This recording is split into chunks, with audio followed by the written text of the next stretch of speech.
খেয়াল করে শোনেন, রমজান মাসে পিরিয়ড হলে রোজাগুলো রাখবেন না, রাখলে গুনাহ হবে, রোজা ছেড়ে দিবেন। যার যতদিন পিরিয়ড হয়, মাসিক হয়, হাইস, অবশ্যই রোজাগুলো ছেড়ে দিবে। রমজান মাসের পরে যতগুলো রোজা ছেড়ে দিয়েছিল সেই রোজাগুলো কাজা দিবে কি দিবে না? অবশ্যই কাজা দিবে। রোজা অবশ্যই কাজা দিবে, রোজা মাপ নাই, রোজা কাজা দিতে হবে। এই মাসিক অবস্থায় নামাজ মাপ, নামাজ কাজাও মাপ। নামাজ নগদেও পড়তে হয় না তাদের, ওই সময়ে কাজাও আদায় করতে হয় না। তবে রমজানের রোজা নগদে রাখবে না, রমজান মাসের পরে কাজা দিতে হবে কি হবে না? অবশ্যই কাজা দিতে হবে, কাজা মিস নাই, কাজা মাপ নাই। এখন কোন মহিলা যদি মেডিসিনের মাধ্যমে পিরিয়ড বন্ধ রাখে, ওষুধের মাধ্যমে যদি সে হাইস নেফাস বন্ধ রাখে, তাহলে রোজা নগদে নগদে রাখতে হবে। কারণ দায়িত্ব সে টেনে নিছে যে ওষুধের মাধ্যমে হাইস নেফাস পিরিয়ড মাসিক বন্ধ রাখলে রোজা মাপ নাই, নগদে নগদে রাখতে হবে। নামাজ মাপ নাই, নগদে নগদে নামাজও পড়তে হবে। কেন তুমি দায়িত্ব টেনে নিলা? আল্লাহ তো তোমাকে মাফ করছিল, নামাজ নগদেও মাফ করছিল, ওই নাপাক অবস্থায় নামাজ কাজাও মাফ করেছিল, রোজা নগদে আল্লাহ তাআলা মাফ করেছিল, পরে কাজা দিতে হইতো আর কি। কিন্তু তুমি ওষুধ কেন, মেডিসিন কেন ব্যবহার করে হাইস নেফাস পিরিয়ড বন্ধ রাখছো? নামাজও নগদে নগদে পড়ো, রোজাও নগদে নগদে রাখো।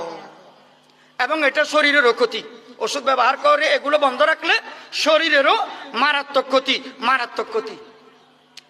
হিজড়া কেন হয়? হিজড়া আপনারা তো চিনেন, হিজড়া মনে রাখবেন, মাসিক পিরিয়ড অবস্থায় স্বামী স্ত্রী সহবাস করা হারাম, স্বামী স্ত্রী সহবাস করা হারাম, জায়েজ নাই, জায়েজ নাই মিলন সহবাস। তারপরেও যদি কোনো স্বামী স্ত্রী করে, ইসলামের এই আইনকে অমান্য করে সহবাস মিলন করে, ওই স্বামী স্ত্রীর ঘর থেকে, ওই ফ্যামিলি থেকে অধিকাংশ সন্তান হিজড়া হওয়ার সম্ভাবনা বেশি, নাউজুবিল্লাহ।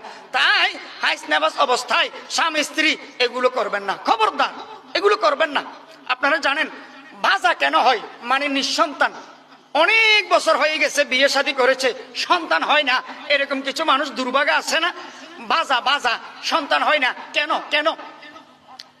যে পুরুষ টাকনুর নিচে কাপড় পরিধান করে, টাকনুর নিচে কাপড় পরিধান করা সগীরা গুনাহ না কবিরা গুনাহ? বলেন বলেন। কবিরা গুনাহ, এটা বড় গুনাহ। যে পুরুষ নিয়মিত সর্বদা অলওয়েজ টাকনুর নিচে প্যান্ট, পায়জামা, জুব্বা, লুঙ্গি, যে কোনো কাপড় টাকনুর নিচে পরে, টাকনুর নিচে পরে, সূর্যের আলো, সূর্যের রশ্মি, দিনের আলো, দিনের রশ্মি, এই নিয়ামত ওই পুরুষের টাকনুতে যদি বিন্দু পরিমাণ না লাগে, কিছু যদি স্পর্শ না হয়, আল্লাহ তাআলা কি নিয়ামত রেখেছেন সূর্যে, দিনের আলোর মধ্যে, তাহলে ওই পুরুষ টাকনুর নিচে কাপড় পরিধান করার কারণে সূর্যের আলো, দিনের নিয়ামত আলো ওই পুরুষের টাকনুতে স্পর্শ হয় না, ওই পুরুষ বাজা হওয়ার সম্ভাবনা বেশি।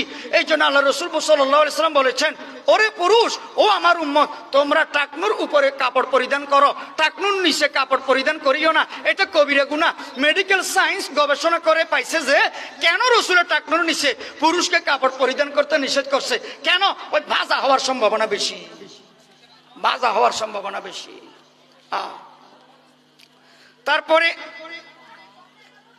কোন মহিলার শিশু আছে, বাচ্চা আছে, দুধ পান করে, ডাক্তারে বলেছে আপনি রোজা রাখতে পারবেন না, রোজা রাখবেন না। কেন?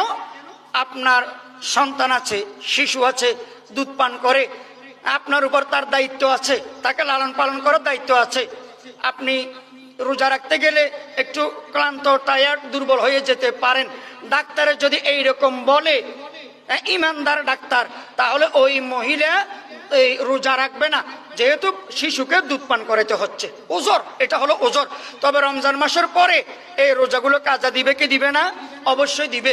কোন মহিলার গর্ভে সন্তান আছে, ইমানদার, দিনদার, নেককার, পরহেজগার, ডাক্তারে যদি বলে আপনি রোজা রাখবেন না, আপনার গর্ভে সন্তান আছে, তার দায়িত্ব আপনার, আপনি রোজা রাখতে পারবেন না, এটা ওজর, তাহলে ওই মহিলা রোজা ছেড়ে দিবে।